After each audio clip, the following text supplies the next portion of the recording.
What is up, everyone? Thanks for joining me. Special edition here, Q&A with my Model 3. I got to do some little housekeeping work. I'm going to get something set up for everyone that is on Crowdcast. And if you guys aren't registered, you can still go jump in. There is a link in my community tab. You can check that out. And then you can ask questions. This on YouTube is just going to be kind of view-only mode. So hey, give me 1 second here while we get set up. And you guys during that time can go jump over to Crowdcast. So I've got that. It's good to go. Hello everyone. I'm gonna hit save and we should be live on YouTube. Okay. There we go, everyone on Crowdcast. Hello. And we will get going here in 1 second. Okay, so I have my lovely wife, Jenny, here, who's running away from me with the computer. Hi, Jenny. Hi. She's going to be answering or manning the questions on Crowdcast. So again, make sure that you go jump on Crowdcast so we can make sure to get answers to all your questions here. First, I just want to say it's been about a week now with Tez, my Model 3. And it's been really interesting. It's much different than the S for sure. I don't know. I don't want to say one is better than the other, but they're very different. So if you're new to Tesla and this is your first car, you are going to love it. It's going to be fantastic. If you already have an S or an X, it's going to be quite different. So as you guys pick those up, I'm actually very curious what you guys think of it. Again, I would probably pick the S because I've had it for so long. I'm a bit more biased. There's a few little things I like about it, and I'm happy to talk about those if you guys are interested. But if you haven't yet, you can go check out the video of the delivery, which is just down in the playlist there. And then also I had some fun taking it over to CarMax. So thanks for joining me, everyone. And without further ado, let me just jump right in and get into some questions. And I'm going to flip the camera around here so you can have a look at her. All right, honey, what's our first question? All right, first question. We as a community have been ravenously consuming each and every detail about the car, but I'm curious, what surprised you after the first week of ownership? So the question is, what is surprising about the first week of ownership? So far, I would say, and let me flip the camera around so you can see. So far, I would say the first week, the most surprising thing has just been how nimble and tight the handling is and everything like that, and how much pickup it has. It's actually a lot faster than my Model S. I have a 2013 certified pre-owned Model S with a 60 kilowatt hour battery, so it's not huge. Doesn't have ludicrous motor, insane motor, any of those things. This guy is a lot quicker, and it feels... The analogy I used when I first got my Tesla still holds true for this one. It was that it feels like you're Bo Jackson in Tecmo Bowl from the 90s, that Nintendo game where everyone is basically standing still and you just want to zoom around them. And if you guys get that, that means you're as old as me. And what are you guys doing on YouTube? So anyways, thanks for the question. Let's go on to the next one there. That's the first thing. So do I hit answered? You should hit answered, yeah. Okay. Oh, no, sorry. Oh. Those are the, there you go. So it looks like we can't hit the answer button, so just scroll down to the next one. Okay, so congrats on the new ride. This is from Jim, and he said, I'd like to see a demonstration of Summon or Autopark, particularly since I have a narrow garage opening 90 inches and want to make sure my M3 can back itself in. Okay, so the question is from Jim on Crowdcast. Thanks for the question, Jim. It's about parking and Autopark and how that works. Well, the thing is, Jim, summon mode doesn't work yet. It's not enabled. You go in the app where it would be where it is for the Model S, and there's no features there available to it. Autopilot works and auto parking does work. My friends Zach and Jesse at Now You Know had a really cool video showing that just recently. I've had really mixed experiences with Autopark so far. One time I was I was already parallel parked and it wanted to back up into a restaurant. I don't know, maybe it saw the opening of the restaurant or something. Kind of weird.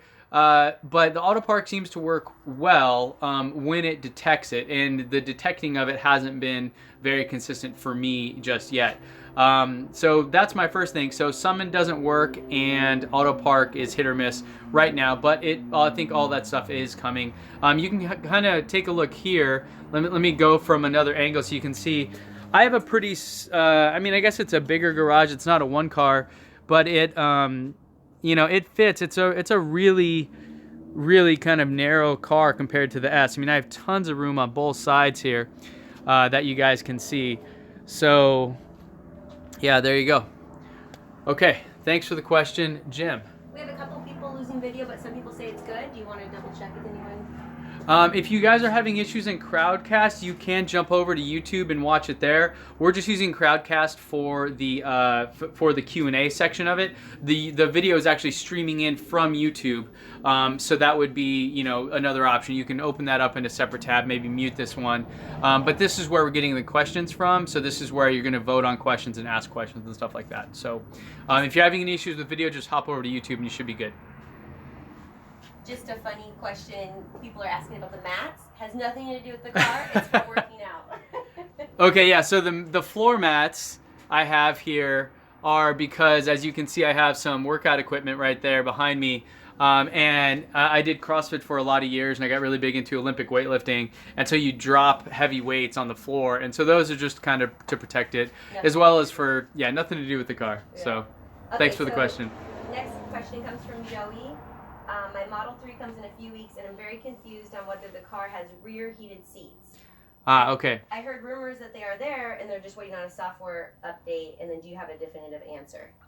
So Joey asks about the rear heated seats. Let me hop in the car, and I'll actually show you guys kind of what is there. So here we go. Oh, and I'm going to try to get this. Hopefully this will still work well for you. So on the controls right now, all you have are essentially the rear vents. You don't have the rear heated seats yet. When we took delivery of it, they told us that the rear heated seats are there and that they are just waiting on a software update.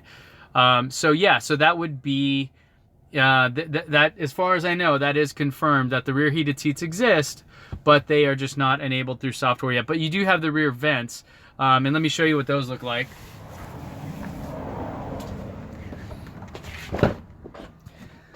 So you can see the rear vents right here, and you know, as you can see, we have a child seat right there, and it works really well for him. You can kind of, you know, there's USB ports and all that kind of stuff. You can adjust them up and down. Yeah, so there you go. Thanks for the question, Joey. Next up. All right. And do you know if there's like a link to that where you can find the update on the seats? I don't. Okay. Don't. Okay. Do you think Tesla will allow drivers to customize their routes when using the navigation system? There's no way to input if you want to avoid certain tolls or at least avoid certain freeways. I mean, people don't like that. Yeah, so the question is about navigation from Ike. And the question is about navigation with the within the car. Yeah, the challenge with that, it's really under development. Elon has tweeted saying that they will be doing some, you know, significantly improved navigation very soon. But as far as what you're talking about, changing routes and all that, I don't think that, maybe that'll be included in the update, but currently that's not possible. I would recommend using Waze. That's my favorite one. And let me just bring this point home as to why Waze is so good. Not only is it kind of user generated and it can tell you like there's a cop up there, there's a car stopped, or there's a pothole, it also can do things like you can put in that you have, in California anyways, the clean air vehicle tags, which means you can drive in the HOV lane, the carpool lane, and you can plug that into Waze, and in Waze, then it will route you on the HOV lane. So in LA, close to where we live, there are tons of freeways. So if you know which ones have them and which ones don't, you can kind of go around all of the traffic, and so Waze will do all that for you. So I still recommend that. I doubt Tesla will be able to compete with that that functionality, but there should be an update coming very soon with that. So thanks for the question, Ike. All right, so So this is a big one from Stan. What paint protection efforts are you considering? A lot of people have heard this paint's really sensitive and you need to protect it. Okay, so the question is about the paint. I'm the worst person for this. Some friends of mine I know have companies that do this where they do a clear coat over it. That helps. Other people I know do wraps, and you can do a clear wrap as well. You don't have to do a colored wrap. And so those are the things that I know a lot of people are doing. Me personally, I'm not doing much, if anything, really. It's just putting it in a garage, I guess, so it doesn't sit outside in the sun.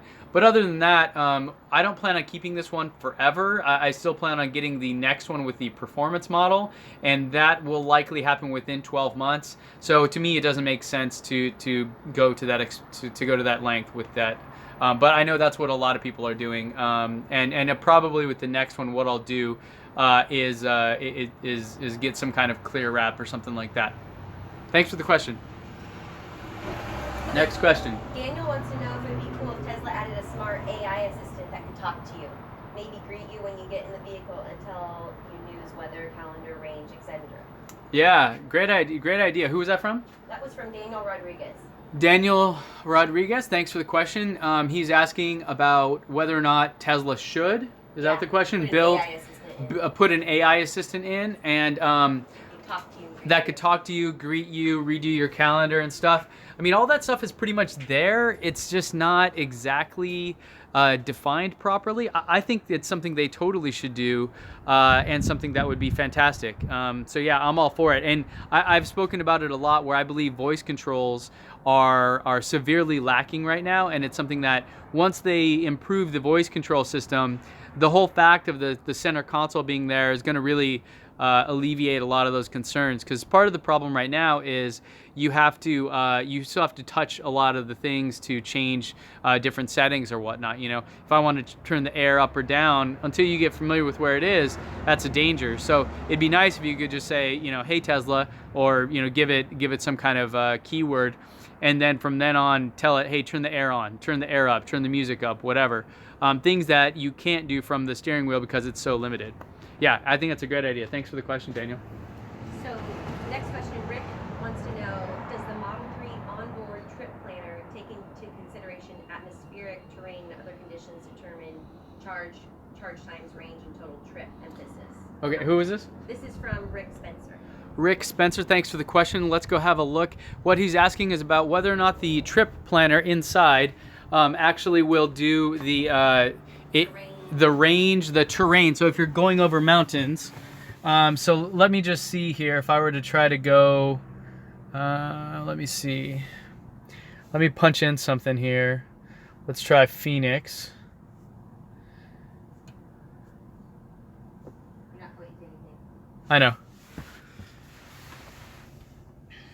So the reason I'm doing this is because I've driven this a number of times in a Tesla, and I generally know where to go and where to stop. So, okay. Yeah, so this looks pretty good. All right, so here's what's going on. I've got 207 miles right now, which is about what my Model S can do. My Model S is a little bit better. It's saying I'll have 9% left when I get to Yuma, and that is correct.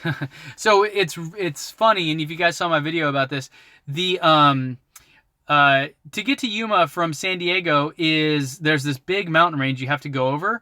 It's like right there, kind of, and that just absolutely zaps your battery. So it's only about 160 miles distance-wise, but it takes, you know, close to 200 or more than 200 miles to get there. So I'm going to go with yes. As far as I can tell from this right here, you know, taking a known route and kind of, you know, using previous data or previous trips as a way to figure it out, this looks like it is taking it into consideration. That being said, it doesn't give you the really awesome breakdown with the terrain and in the projection and any of that stuff. It really just kind of is bare bones. It doesn't have a lot of that stuff available yet. So thanks for the question, Rick. All right, next question. I'm just gonna sit in here. That's cool. Can you hear me? Yeah, I can hear you. Okay, so Felix wants to know, now that you own and drive a 3 in parallel to an S, can you tell us what you take spontaneously for your daily drive? And what is your longer trips, knowing that your S is only a 60? ask you the second. Okay, Felix is asking. Let me see if maybe I can turn around this way. It's better. Felix is asking about which one do I kind of take on a daily driver. Yep. It's the 3. Right now, it has tremendous range, and it's a bit more nimble. Really, I'm taking it because what I want to do is really get familiar with it, so I can talk to it and share all the information and stuff and that experience with you guys. I do like the S better. It rides a bit smoother. This one is a bit more bumpy, but I think it's just tighter and all that kind of thing. So that's probably why. So yeah, I definitely like the 3, but I'm mostly doing it right now because of the to get familiar with it for you guys here. So for long distance, the 3. For long distance, absolutely the 3, because the 3 is yeah, it has 310 miles of range, so far more than our other one. And then same question from Felix, for similar pricing, would you now recommend a souped up 3 or a used 85X? So the question from Felix, the follow-up is a used Model S 85 or a souped up Model 3. I would it depends on your range needs. So also, which car you like better? yeah, so there's 2 things. As a helicopter goes by, the Model 3 is going to have better range, and so if that's important to you, like if you go on a lot of road trips and have a family and stuff, then that's going to be a key element.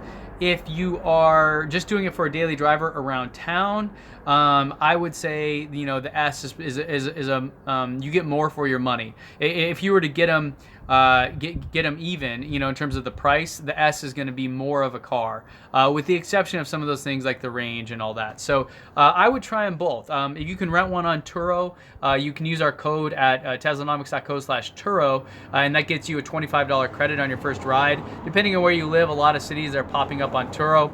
You can go rent one, maybe go in on some friends and all go do test rides in it, whatever, and then bring it back, go to a store and do a test ride in an S. See for yourself. That's the only way. I mean, my opinion here is just my own subjective, and I'm not really, I'm not you. So obviously we could feel differently about it. So I would recommend going and trying it out.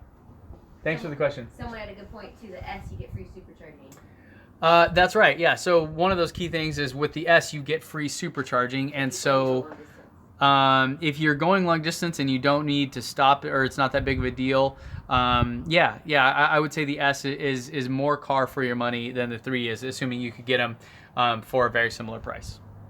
Okay, next question. Next question. This is from Scuba Steve. He's in San Diego. Scuba Steve. Hi, Scuba Steve.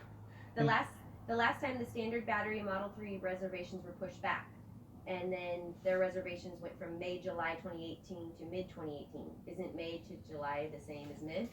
I'm just trying to figure out what it means. Do you have any idea for rebate purposes, anything, any insight on when deliveries will be? Okay, so he's getting at when is he going to get his Model 3 for the standard battery option. I don't know that it's changed. I think we have an earnings call coming up, so maybe they'll have some more guidance then. They have pushed it back after the Q4 numbers that they put out recently, so there's that.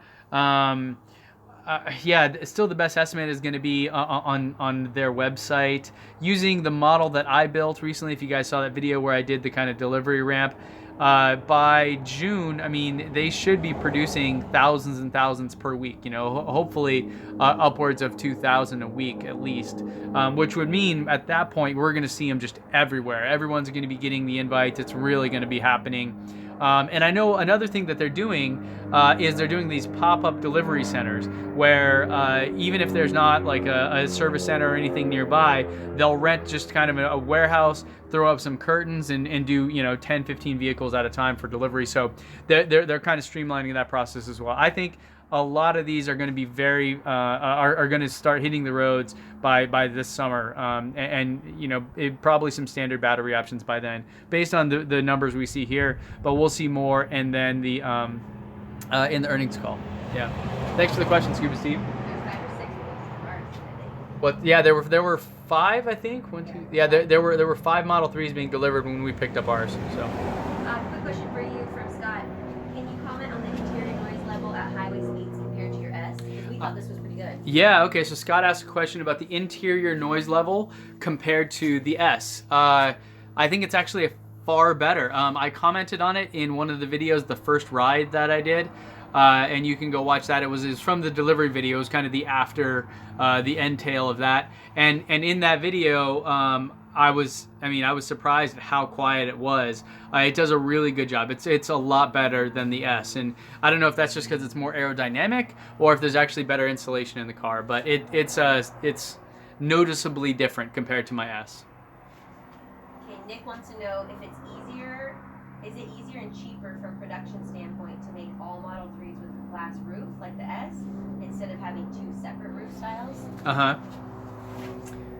So the question is whether or not it's cheaper and easier to make them all with the same style of roof. Yeah. Yeah, absolutely. I'm not a manufacturing expert, but that, all the other things that they've talked about, that's part of the reason why they don't do too many options on and too many configuration choices, is because they need to make it simpler to manufacture, right? That's why there's even things, certain things about the car, like the charge port, the shape of it and everything is the same on both sides, because obviously you're going to make right-hand drives, and this way you wouldn't really have to change your manufacturing process much. So yeah, certainly that seems to be the case.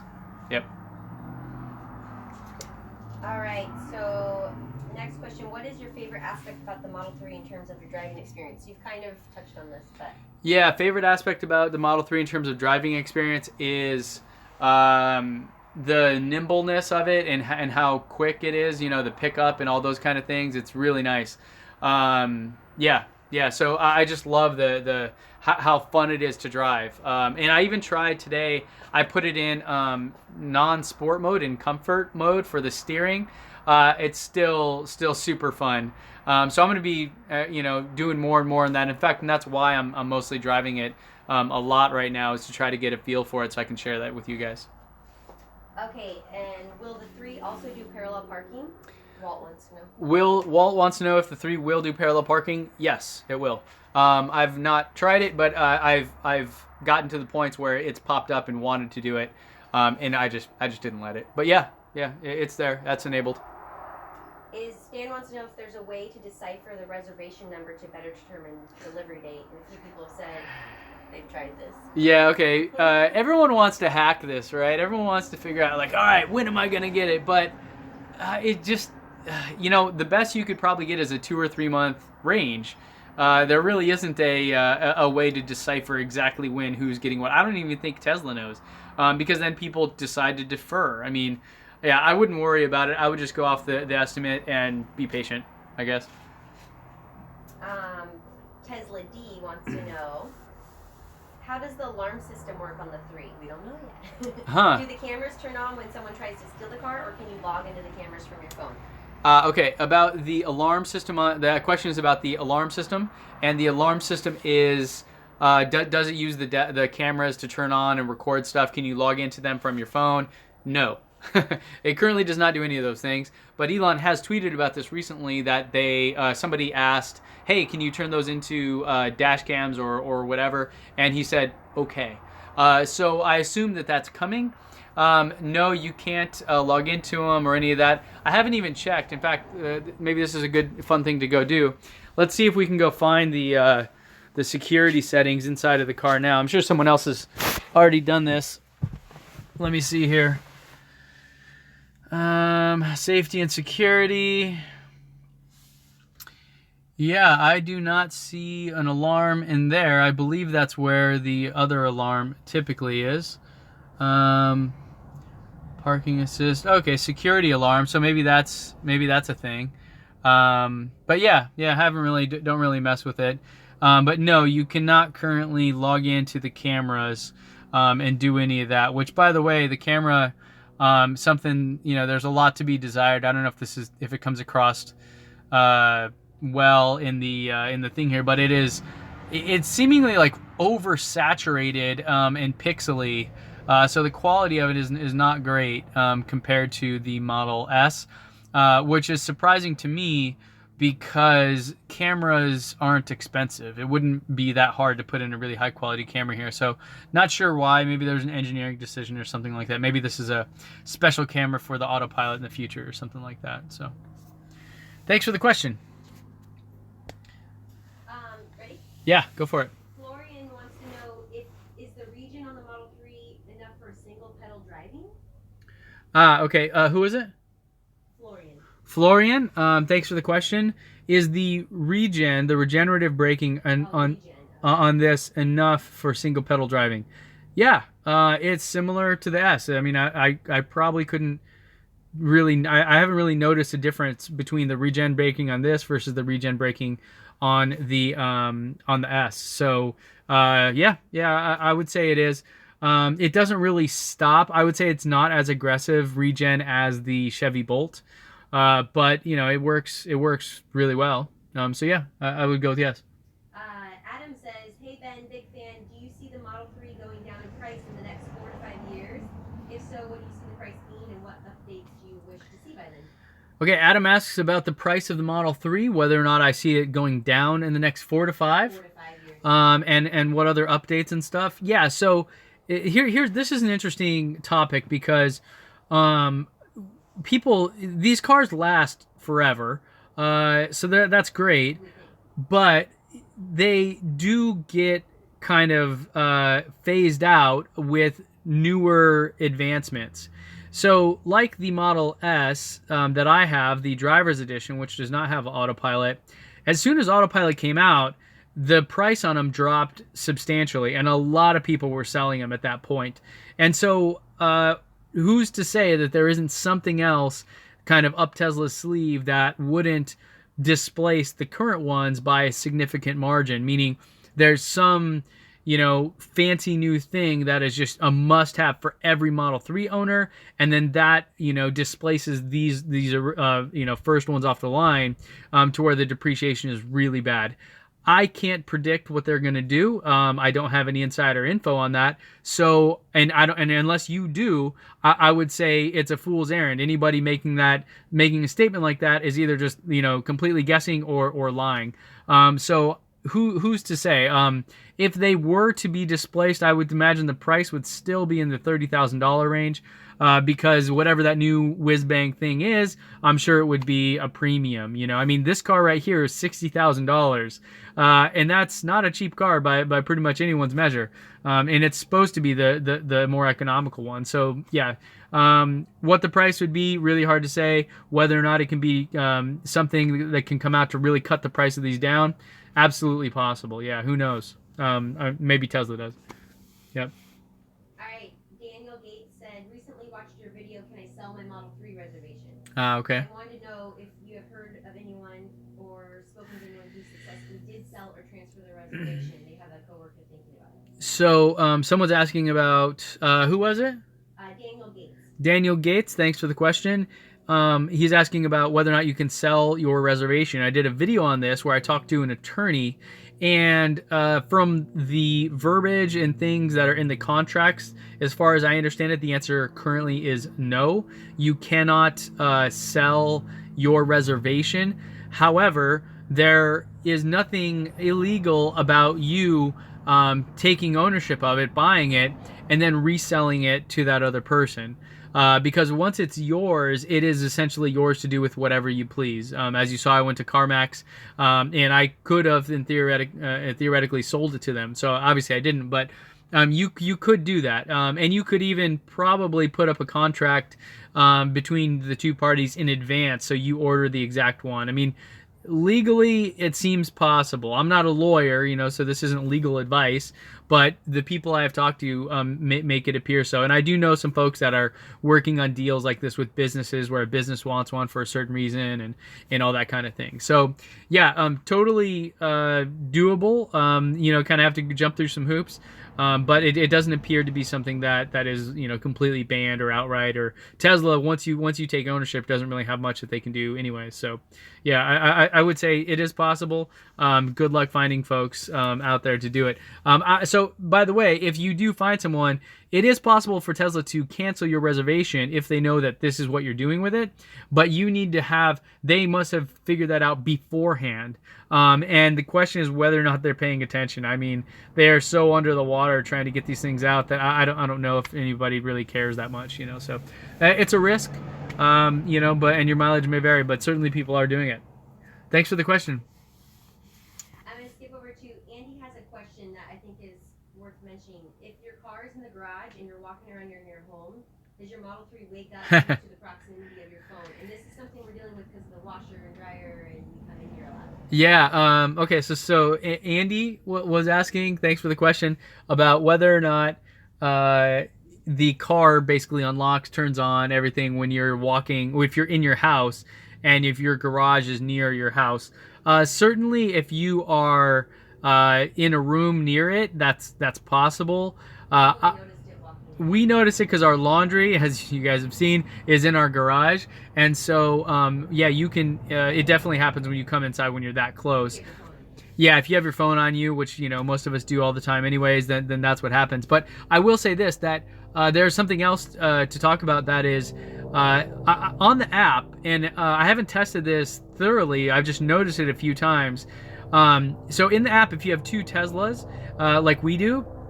And if you're highlighted on one that isn't the 3, and you go up to the 3, it will not connect and unlock. You have to actually open up the app and switch to the Model 3 in order for the phone key, as it's listed there, to connect. So if you're not doing that, then you won't be able to open it. And I've had a few times where I'm standing outside the car for 20, 30 seconds trying to figure out what the hell's going on. And then I have to open up the app, go to my Model 3 in the app, and then that's when it'll actually unlock. So it's kind of a mess right now. I hope they fix that. So yeah.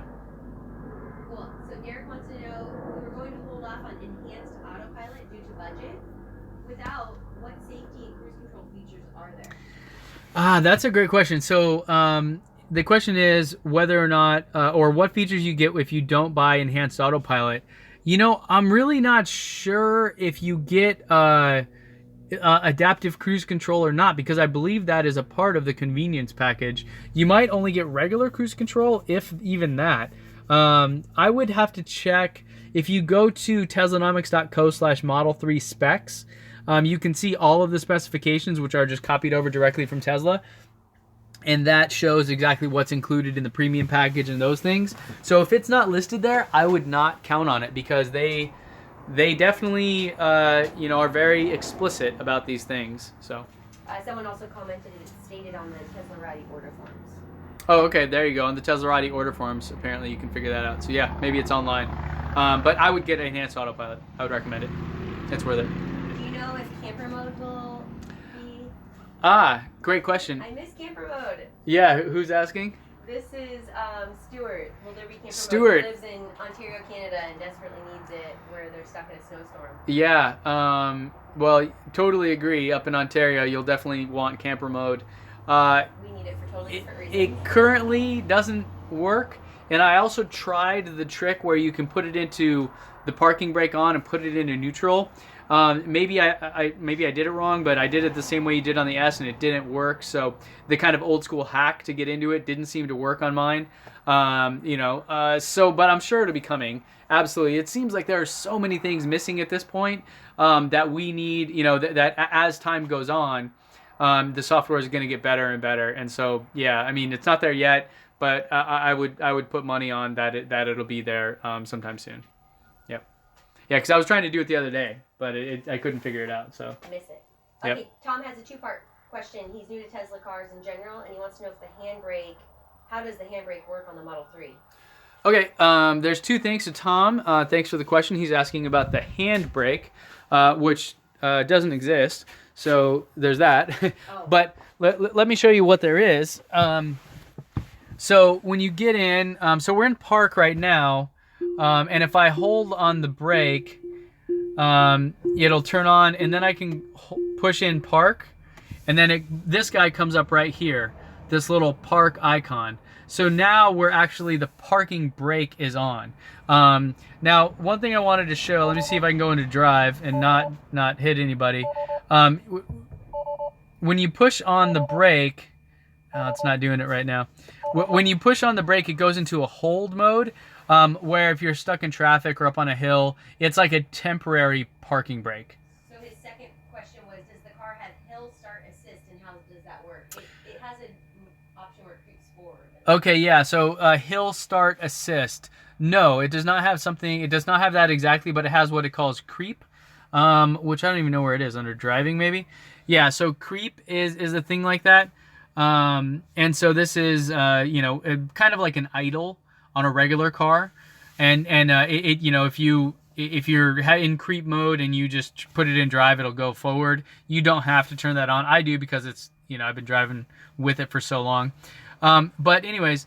Yeah, there's not a hill start assist that I'm aware of, but it does do a fairly good job of kind of holding you in place. And again, like I said, I wonder if I could try to demonstrate it here. Let me close these doors. Let me see if I can. So if I can back up real quick. And let's go forward. So I'm in drive, and we're going, and I push on the brake. Yep, there you go. And so I held the brake in, and that brought on that hold. I don't know if you can see. So let me go back. Okay, so I'm not in it anymore, right? And then I'm just going to push it in. And maybe I have to go forward first, and then stop, and then push it in, and then it goes into hold mode. So if you're on a hill, you can do this kind of a thing where it actually is like a temporary parking brake. And yep. Yep. And then if I go into park, you can push this in, and then when you do that extra one will pop up there. Yeah, there you go. Thanks for the question.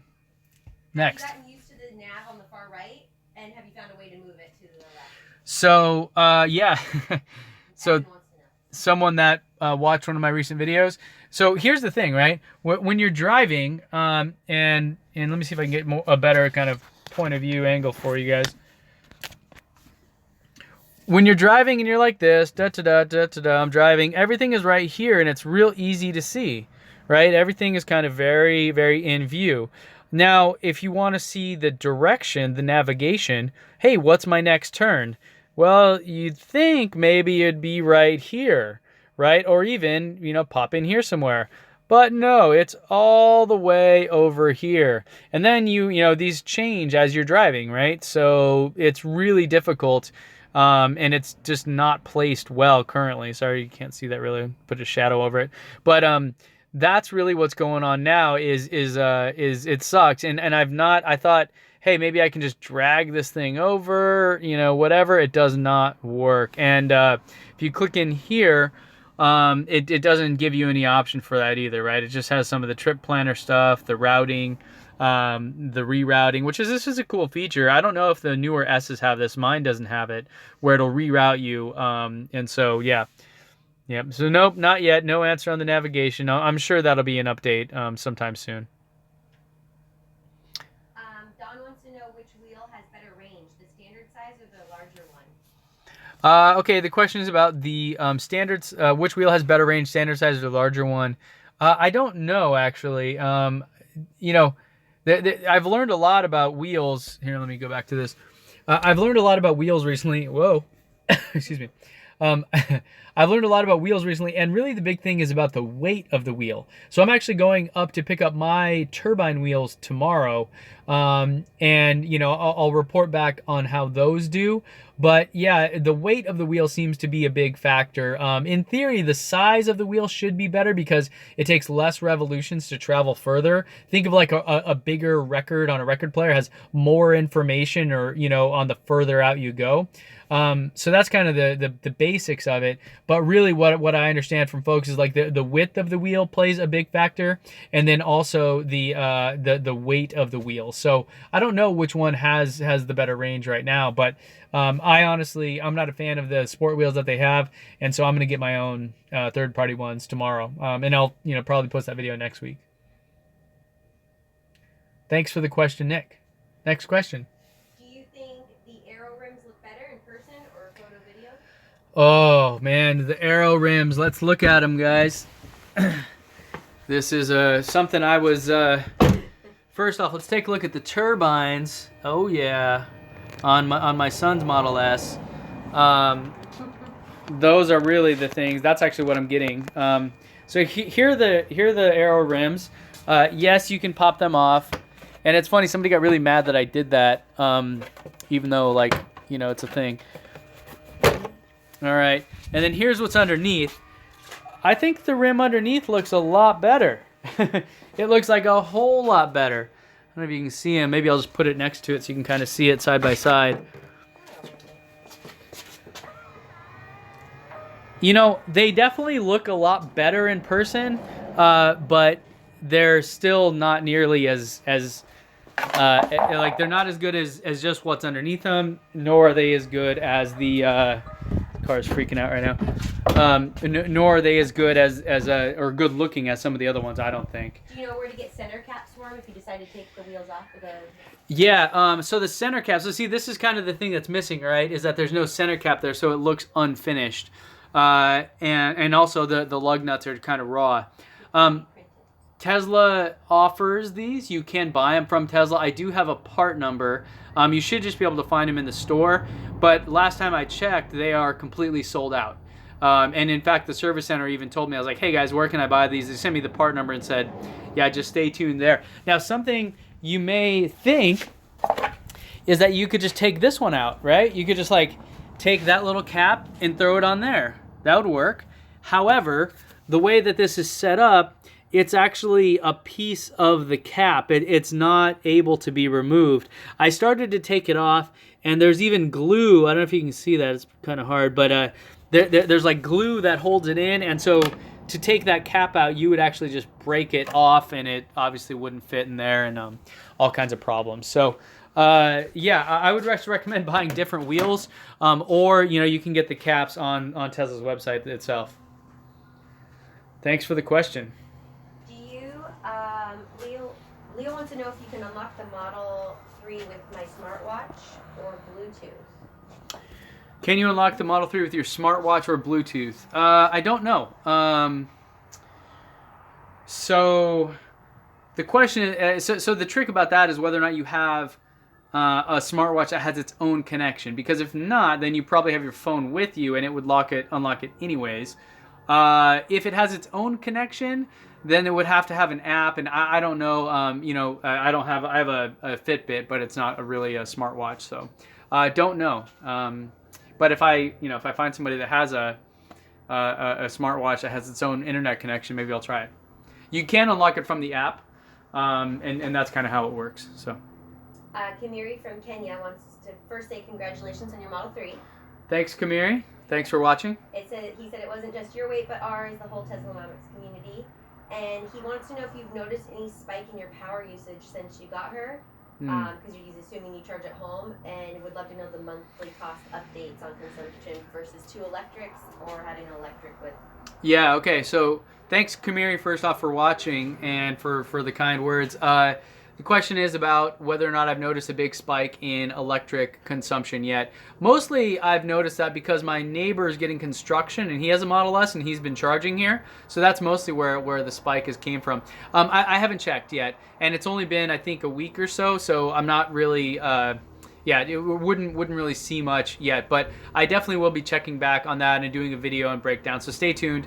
Absolutely. Now remember, we do have solar, and when we bought our solar system, we bought more panels than we needed for that exact reason, because we knew we were going to have 2 EVs. Now we only have 1 charger, and so we don't charge them both each night, but you also don't need to, right? We both work from home, and it doesn't really it doesn't matter. Like, we don't, I'll have 270 miles of range on this thing, and the other one will have 180 miles. Like, we don't drive that much, so we don't really have to charge that often. So yeah, but definitely stay tuned. Going to be breaking that down sometime soon.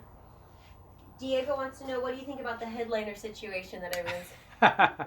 Yes, the disgusting headliner. Let's go take a look. And I wish I might go over to the Model S to see as well. So okay, so here's the deal. If you guys are unfamiliar, and thanks for the super chat there on YouTube, guys. This is called Alcantara, and it is this fake suede. Which doesn't do it justice. It's a beautiful material, but I don't know how else to describe it. It's like a suede material, but more durable and all those kind of things. Really, really nice. Up here you have regular, I think they call it textile material. And I don't have a problem with it at all. I think it's kind of silly.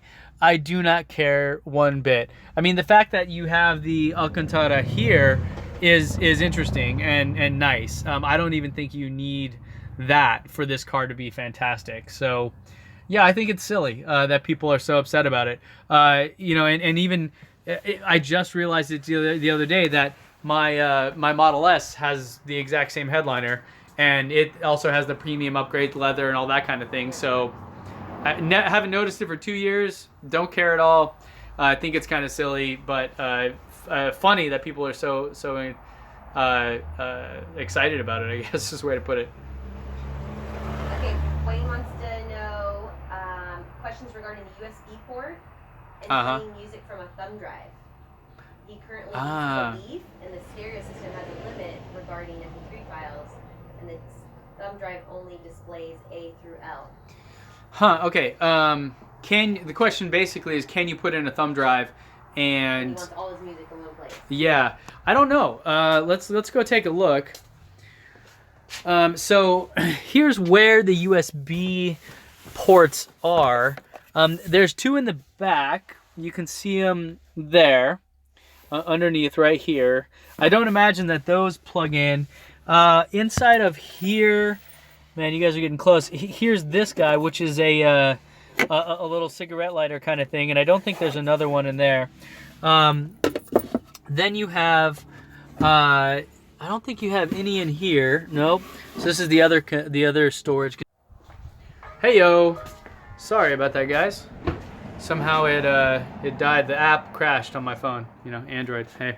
All right. So here's what I was showing you guys just as we got in there.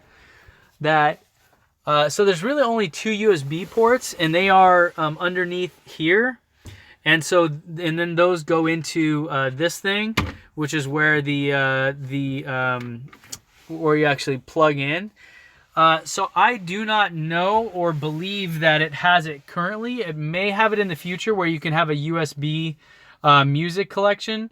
But if you go here and you go see, so you don't really have like a USB option or anything else, right? I think this is just the equalizer, immersive sound. Ooh, okay. So yeah, it doesn't really have an option for that, right? You just have your phone, and then you have the other stuff there. So yeah, I don't think that's an option currently. I'm not sure if it will be in the future. Hey, thanks, Can Dog, and thanks for the $10 there. How do you heat the battery in your cold months? Also love your channel. Well, we don't have cold months in San Diego, and so we don't heat the battery, but I believe that that's all built in. Somebody just donated $10 on YouTube, so. Oh, yeah. It's spinning. Oh, is it not? Can you try refreshing the page on Crowdcast? Sorry, guys, if you're watching on Crowdcast. We had the stream died, the app crashed. And let's just take a look here. Are you guys seeing it on Crowdcast? Oh, okay, it's up. Okay. Okay, everyone's good? Yeah, it looks like it's good. So let us know on Crowdcast if you guys are seeing it or not. It's spinning on ours. We're back up on YouTube, though, so yeah, there you go. And it looks like we've got everyone still here. All right, tell Tom, sorry I missed his question, didn't see it. But Tom, sorry we missed your question. We didn't see it. Okay, so Tom read that in some Model 3 reviews that people tend to use the mechanical door release instead of the electric one, and it's possible that it could damage the windows if you use the mechanical one too often. So you have to instruct your new passengers on how to open the doors properly. Have you had any experience trying to explain to your passengers to use the button? I'd say no. You know, it's funny though. So even you didn't know that for a while, right? Yeah. But once you put your hand in it, it's very comfortable. Yeah. Hey Ryan, thanks for the chat there, the $10. That's amazing. So yeah, here's the thing. So here's the handle. That is the emergency handle. You can see it lifts up like that. That's typically, and it feels normal. But what they want you to do is they want you to just use this button here, which is what unlocks it. So when you're inside, let me do that real quick for you. when you're inside, you just hit this button, and it pops open. The other one is to do this, to pull it, and sorry, you can't really see it. And that's kind of your typical. Now, here's the thing you're talking about where it says using the emergency door release. Hold on, let me do it again. My charge port needs service, which I don't know what that is, by the way, but that will be a future episode for sure. All right, let me do that again. Okay, so it wants you to use that one, and if you don't do it, it gives you this little warning. So here we go. Using the emergency door may cause damage to the window trim. So that is an emergency door release. It is not the standard whatever that they want you to use. I haven't really had to tell anybody that. I think once you tell somebody to put their handle on the handle, yeah, just use their thumb. It makes it really easy. Tell them to use their thumb. Yeah, tell them to use their thumb. It's like a handshake. You kind of shake its hand and then just tap down. Yeah. Okay, next question. I think we already answered that one. Hold on. Okay, can you use the Kadamo adapter with the long range M3? Chademo. I knew it was. So what's the question? Can you use it? Sorry about the connection. Froze again. Yep. Check out the frunk. Also, I mean, we're already 52 minutes in. We're wrapping up here pretty soon, guys. So here's what we got.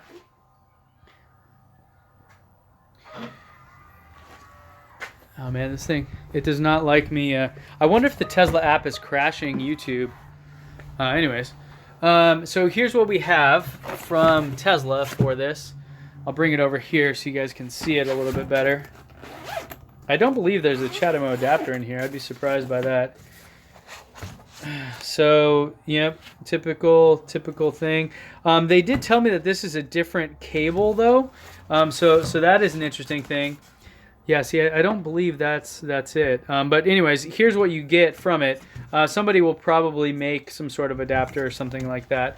Also, yeah, it's quite a bit different than my old one in terms of the charger and the cable and everything like that. The button is actually a lot newer. Mine one has a physical button, but generally it's the same. Mainstream, as well as companies like Chevy and Nissan start taking manufacturing seriously. Will companies like Chevy and Nissan start taking it more seriously? Nissan's been taking it seriously for a long time. They actually have been very helpful in making EVs with the Leaf, and I think once the Leaf comes out with over 220 miles of range, it's gonna really do well. GM I think is still excuse me. GM I think is still iffy on it. I think a lot of other companies, Jaguar, BMW, Mercedes, companies that are actually doing great things with their cars, I think are going to be are going to help EVs move along. But of course, none of them would care at all if Tesla didn't already do what they did. Let me do one quick thing. Like a drink of water would be nice. Honey, could you go grab me a drink of water? Oh, I need water now. Thank you. So, in this box, I'm going to put this back over here. We have a lot of Wi-Fi interference in the garage. We were trying to do it outside, but see all that sun? Yeah, that's not good for that. That's open enough too. Okay. So, in this box, what is in this box? You guys can you guess? Here is a black box. I'm going to give away what's in this box. Now, if you had any clue and you saw some previous videos, I guess it's pretty old at this point. Here, hold this for a second. I'll be your van. In this box is a Navi. And so Navi makes a heads-up display. And I did a review on this. You guys can go check that out. It has a cool thing. You set this in there and it displays stuff on this clear screen, which you can see through. And they actually are going out of business, or they went out of business. But the device still works, and it's pretty cool. So if you have a Model 3 reservation, or even if you don't, and you're waiting on that, and you have another car that doesn't have a crazy smart dash like a Model S or something. This is a pretty cool device. It connects to your phone. It has gesture control, so it has a camera here, so you don't have to touch anything, and you can tell it to do all kinds of things. And because of the way the dashboard works here, where it's totally flat, it's going to fit perfectly well. So if you guys want this, it's I think retailed originally for $400 or something. I'm not going to use it, but I want to give it to you guys in giveaway. Go to teslanomics.co/navd and you can sign up for the giveaway to win a free navd unit with all the stuff to hook it up and all that. It's going to run through this Friday. This Friday we're going to end the giveaway, and then next week we'll ship it out to you. So go to teslanomics.co/navd to get this. And no, they are not a sponsor. They are out of business, so there's no possibility of that.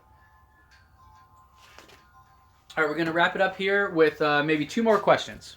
Let's have them. And thank you, honey, for manning the camera there. Okay. As I'm joking, this dry winter air. They want to know if you've tested the Navi with the Model 3. No, I've not. I've not tested it yet. I am going to here in a minute and probably film some stuff. I'm really interested in like the Navi versus just your cell phone mounted back there, because a cell phone mount right behind there with Waze going, that's beautiful. That's really fantastic.